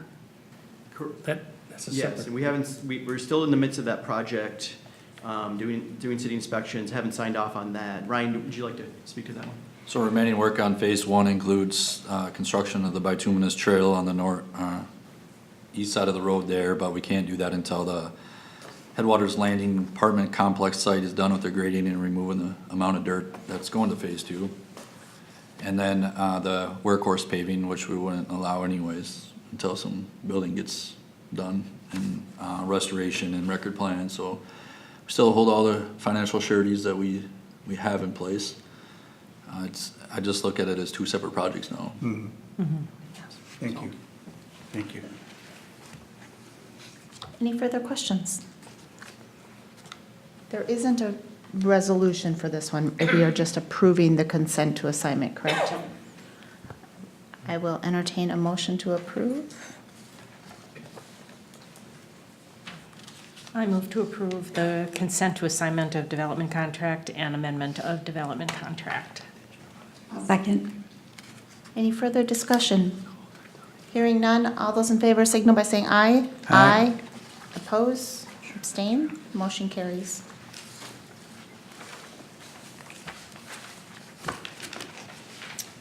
Next up, item I, Ace Hardware invoices. I move approval of Ace Hardware invoices totaling $18.98. I'll second that. Motion and a second. All those in favor signal by saying aye. Aye. Abstain. Oppose, abstain, motion carries. Next, we have a discussion item tonight. Reminder for those in our audience and those watching from home, discussion items do not require any. Discussion items do not have any action attached with them. They are items that otherwise traditionally are workshopped. We just use the extra meeting time to get in some extra workshop time. And tonight we are going to talk about 2020 state bonding requests. Yes, we are. The state has opened up the application period for the 2020 bonding. I assume it's every 2 years that they put an improvement bond out, and they solicit projects from across the state to qualify. Enclosed in your packet, we have included a list after some internal discussion, what would be the best projects that we could think of to submit. And I'll go over those quickly. The first one would be the Headwater Business Park Industrial Park, seeking a grant to do the design and engineering of road and street utilities improvements there. We believe that a project like that at $3.5 million could help improve the viability and the possibility of economic development in that area. It's been mentioned in a couple of meetings, Plan Commission and here, that we maybe should be looking at doing some of that improvements before developers come in to spur economic development. This is kind of what we're looking at here. Second is wastewater infrastructure. As some of the council members know, we completed a previous construction of lift stations. We're looking to do the second phase or second half of that. We have 10 lift stations and force mains to fix. Estimated about $4 million. Again, we'll talk about whether we ask for the full $4 million or maybe do $2 million and match it with our own $2 million. But those are usually pretty attractive to the people who do the analysis of these things. If you look, we gave you some information about what has been funded in the past, and wastewater is one of them that they like to see those kind of improvements. The third is the North Shore Trail. To engineer and reconstruct the North Shore Trail with include a 10-inch wide pedestrian trail from Greenway Avenue to 230th Street North for about 2.5 miles. One of the reasons we're talking about putting a trail there is because people like to walk in the middle of the street and stroll. So we wanted to get those people off of North Shore Trail, and North Shore Trail is in not the greatest shape. So expecting that $4.5 million possibly is what we might ask for. But again, that's the third one on our list. And finally, the Harrow Avenue North pedestrian improvements to design the right-of-way and acquisition engineering construction of Harrow Avenue North. Again, a 10-inch would be real small. 10-foot wide. You'd have to type, we'll end up doing that or something, I think. A 10-foot wide pedestrian multi-use trail for about $1.7 million. So those are the 4 projects that we see, and we've met internally with engineering staff, public works staff, ourselves, the mayor, and this is what we came up with. And if there's any discussion or anything you'd like to know about it, now's the time, or else we will proceed with trying to apply for some of these funds. What's that deadline date is sometime in June, I recall. June 14th. June 14th, so we have to get going on this. What does that application look like? What information's needed? Is it a long submittal package? Is it, what is? Actually has to come from a city computer address. So I've never done the actual application.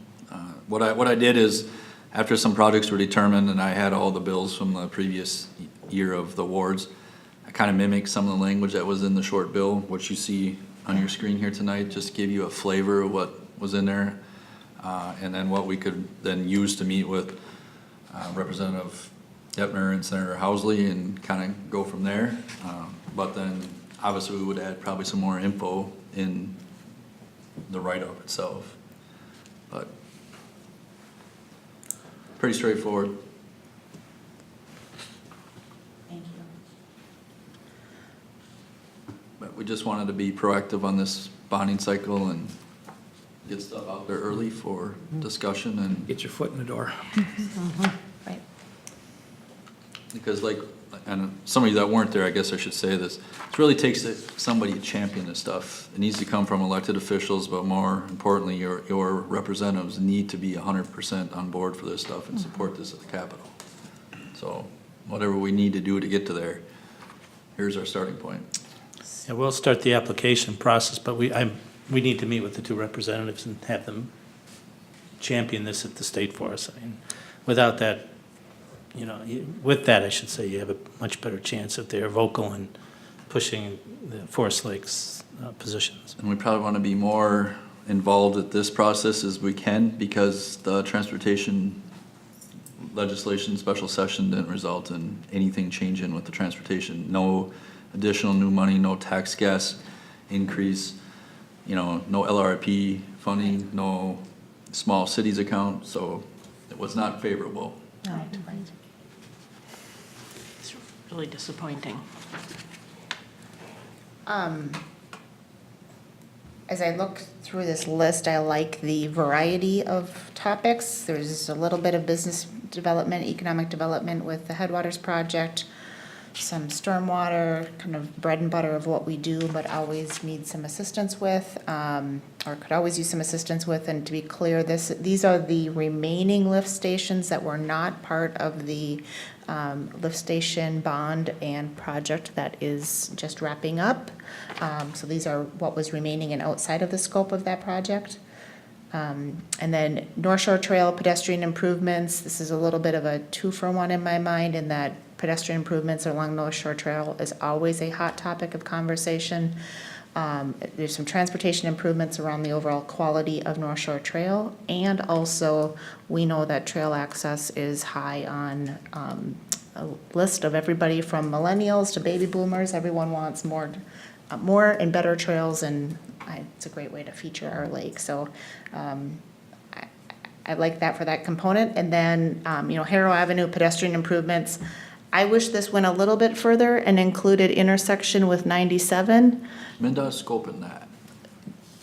Does it help if we add in some, or is it already on a different trajectory?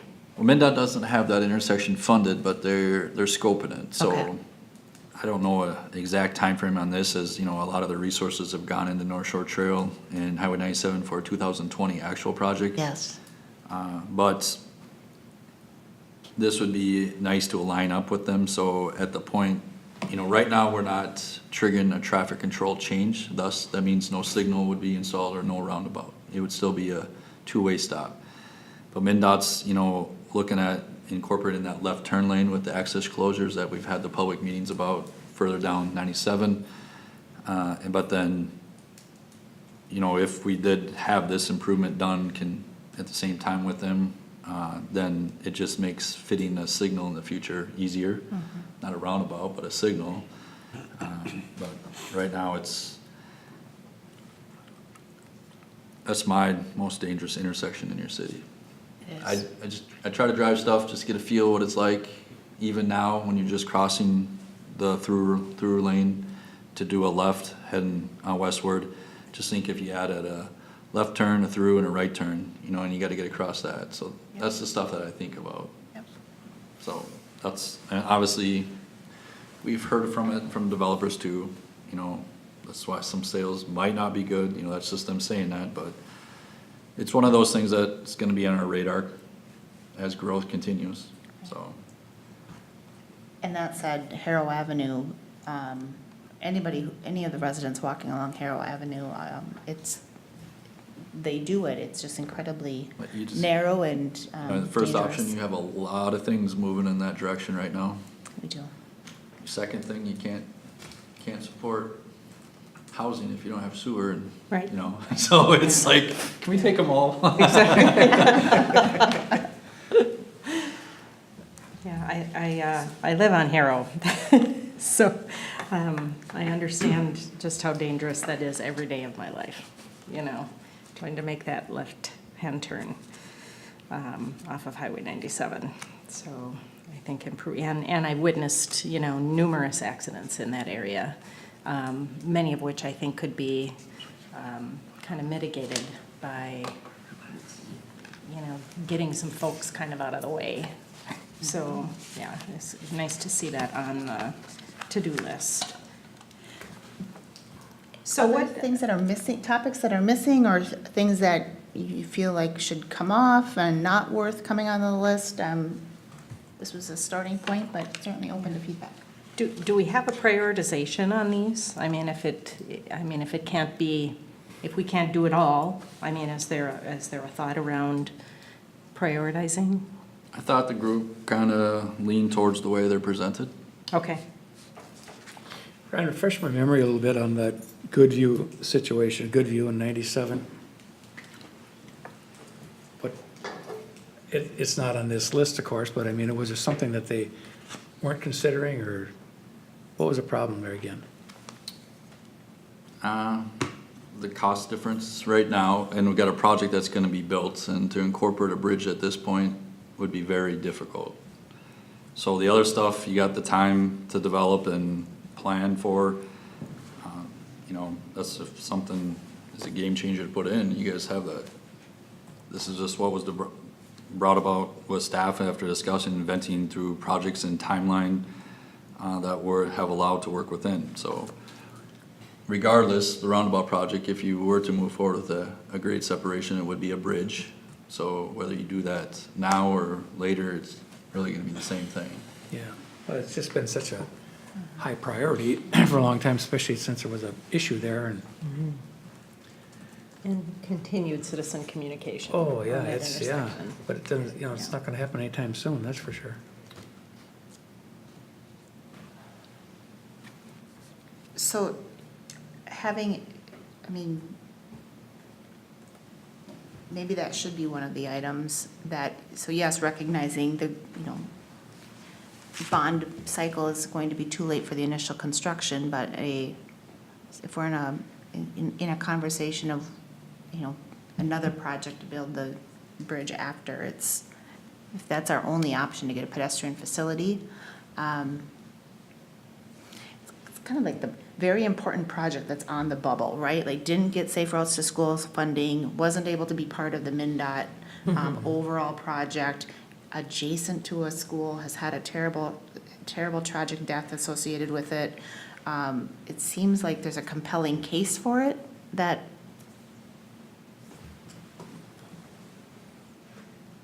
is, maybe something should be on the list. Suggesting it be added to the list or replaced? Well, so there's a question, so there's one of my questions. Guideline of going in, is it better to have a longer list that things can come off of, or is it better to be just incredibly intense on, pick two? The idea was the list, was to have that conversation with your representatives, which one would they stand behind? Because again, if you do not have their support, you will not get anything. Right. So it's kind of as much, where is there consensus between council? This is not a and- common exercise among cities. Right. We're trying to be different here and do a lot of upfront work to be as competitive as possible. Because, you know, we may champion something, but if our representatives don't champion it, it's not gonna go anywhere to bounding bill requests. So Yeah. that was the point of, I guess, a list of projects and variety of projects. So then you could add that one, technically. I'd like to see it on the list for discussion with Representative Detmer and Senator Housley and. I would agree with that. They've received an awful lot of communication on it. They're all important projects, there's no question about that. And I think it would really be kind of short-sighted on our end and sort of a glaring omission if it wasn't included. Wasn't included. You know, considering the citizen communication we received. That said, I do get pinged a lot about North Shore Trail, routinely. Oh, North Shore Trail and 97. Just North Shore Trail in general, lots of questions around It's, lack of sidewalk, walkability, Yep. there's portions that are in poor condition. Yeah, I live on North Shore Trail, and you're risking your life taking a walk on that road. Right. yeah, it's, And I do like the idea of developing that Headwaters Business Industrial Park out. We just had a conversation about that not too long ago, so. Madam Mayor, on the North Shore one, I also live on North Shore, and I notice all these projects end up short of my house, just to let you know, Ryan.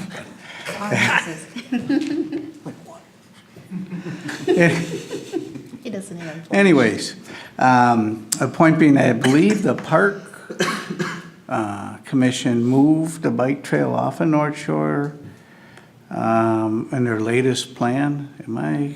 Am I correct on that? Yeah, the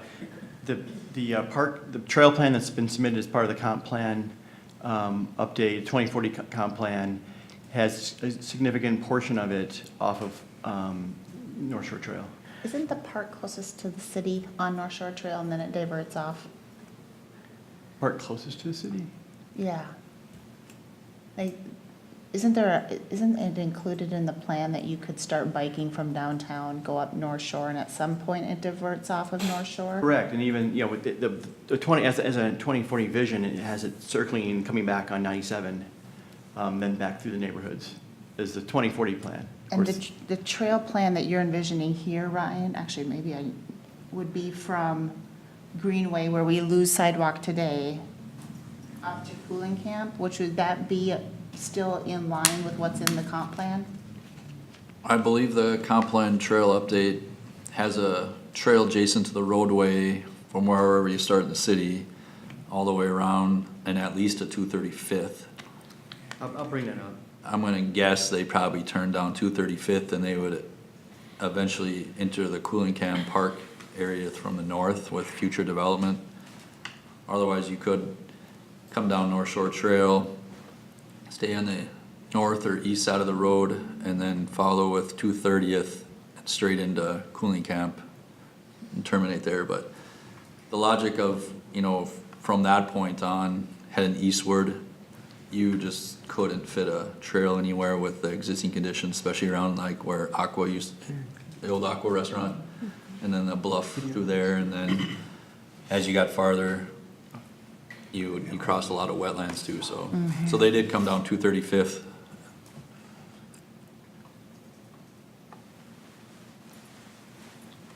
So it would just be, if you followed that exactly, you'd be revising some language, but distance approximately the same. Good point, though. Let's be inconsistent, let's be consistent with the comp plan. And it does show one of the main plan goals to avoid Mr. Gerard's property. You have your own bullet point. So next steps would be to schedule a meeting with Representative Detmer and Senator Housley. Absolutely. Get some initial feedback. I know you've made an initial reach out, and I know they've been incredibly busy getting Yeah, through the final session. We'll do it again. So try to get that scheduled here in the next week if we can, and then prepare for prepare for submission. Are there, I just want to review the process here for a second. Are we in agreement we're adding Goodview and Highway 97 onto this for conversation purposes with them? I would say yes. Is there, for my personal opinion, is there other thoughts on adding Goodview 97? I'm fine with that. Bridge as a fifth option? Councilmember Something to Huston? talk about, I mean, they're all high priorities, and that one seemed like it was Right. even worse, so. Right.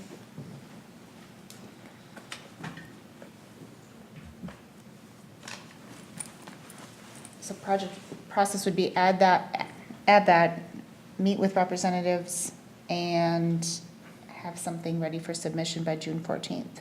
Correct. It's tight. It is tight.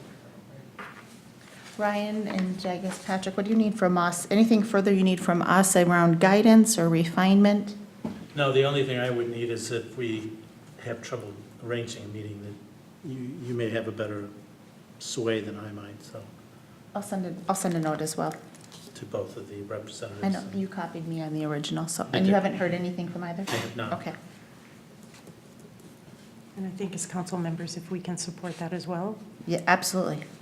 Yeah, any help from getting the representatives in the same room as us would be good.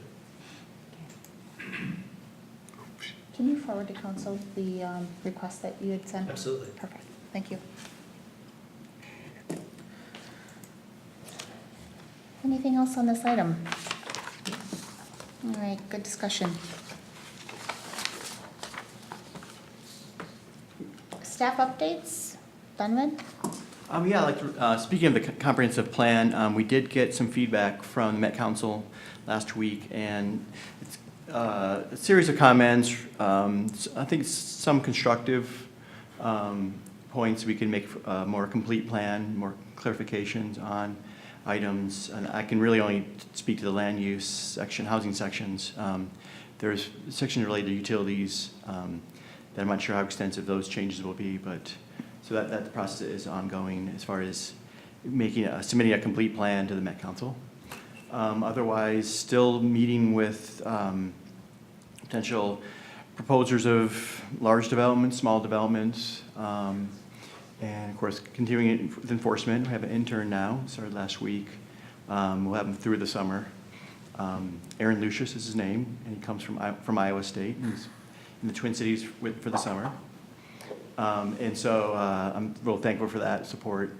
And that's it for me. If you have any questions also. Questions for Donovan? All right. Dan? Working on the tobacco ordinance update, and I will have that for the June workshop. So with the schedule, we're still on track. If we need to adopt anything before the moratorium goes off, we still have plenty of time, so I'll have that all packaged up for the June workshop. So we'll work with that on that agenda. Thank you. Any questions for Dan? Karen? None. Okay. Patrick? Yeah, I would just also, it happened earlier, thank the fire chief and Donovan for their outstanding work with the abatement. It's, they treaded very delicately, and that's what we should be doing if we can in all cases. It was an exceptional job. And second, I will need a personnel committee meeting to speak about a finance director. Very good. Let's maybe schedule, just maybe compare calendars right after this. Yep. Get some date That's all. actions. Very good. Thank you, Your Honor, no update? Very good. Ryan? Mayor, City Council, nothing really specific other than construction season's obviously starting up, getting really busy. The state aid street project is moving very quickly, approximately 2 weeks ahead. Probably see some actual blacktop base course, the first lift, starting maybe mid next week already. So that project's moving very fast, and it'll be wrapped up in the areas of the parade, so we'll be far away from any impacts parade traffic, so that's good. And I'll keep sending updates with the 35 project. Things will continually move rapidly fast here. We are gonna lose some access at some ramps coming up at 97. It'll impact a lot of people have to find alternative routes, but they need to do that to be able to make the connections, so. But I'll keep sending that stuff forward when it comes. Very good. Thank you. Dave? No updates tonight. Any questions for Ryan or Dave? All right. Paul, you want to start us off with council updates? Sure, I attended the watershed board meeting a week or so ago, and I think the only significant items were, they were very much in favor of the 224th project with the changes that they made. They were much more in favor of the landscape. They said it looked much more natural.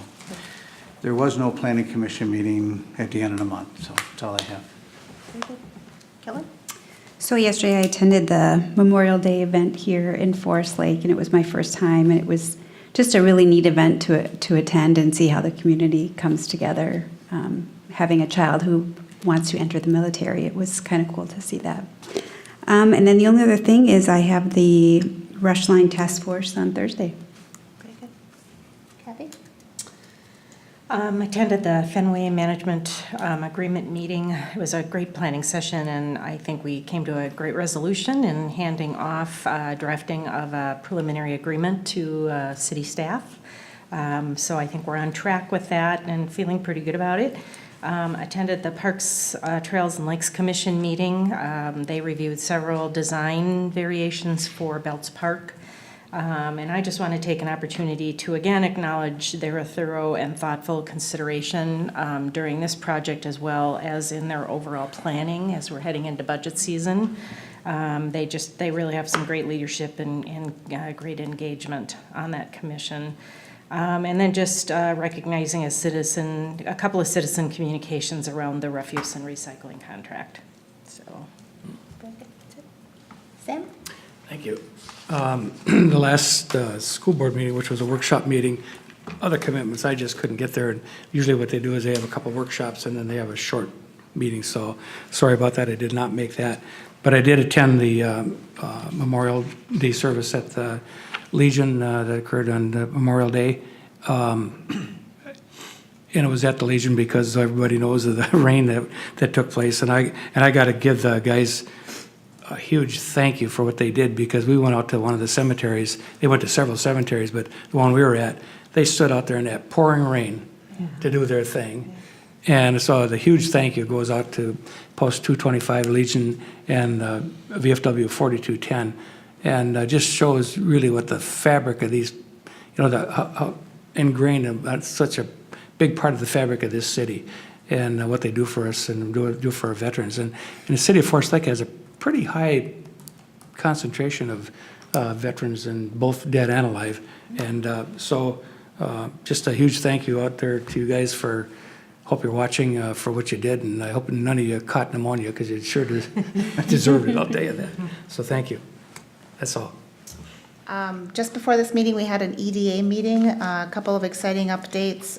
The tech corridor, that is a collaborative effort between Washington County and several cities, including the city of Forest Lake, that it is anticipated to go live with their website at the end of June. Washington County CDA has a similar website that is anticipated to go live at the end of July. And in preparation for that, Dan walked us through his revisions and updates to a Forest Lake development website that will tie into those pieces to kind of give the Forest Lake story. A lot of marketing effort and materials around the overall city overall, and then as well as our city-owned property, the Headwaters parcel, as well as the airport business park. The prototype that we saw today looked fantastic. Lots of great information, lots of good work, so thank you, Dan, for that. Good to get some feedback from the EDA members. We did get a little bit of feedback from Jamie Jensen, who you all know is looking to actively develop that area for residential purposes. Provided him some feedback on where we were in the process. And overall, good meeting, and it's great to see the kind of moving forward and with where we are, the projects as far as development and scoping, and then now seeing some marketing materials coming to effort. So great work there. Also helped the Legion, the Forest Lake Legion hosted their District 3 conference. So helped them open that session a couple of weekends ago. It was a great opportunity to be with them, and also was with them for the Memorial Day event. And as Councilmember Husnick and Munson mentioned, it's a great event. So very well done, well attended. It's nice to have an indoor option, but I appreciate that had they gone outside, every single one of them would have been outside, and they were for all of the cemetery visits, so that's great. That's all I have. And nothing further on the agenda. I will entertain a motion to adjourn. So moved. Second. Motion and a second. All those in favor signal by saying aye. Aye. Opposed? And we are adjourned.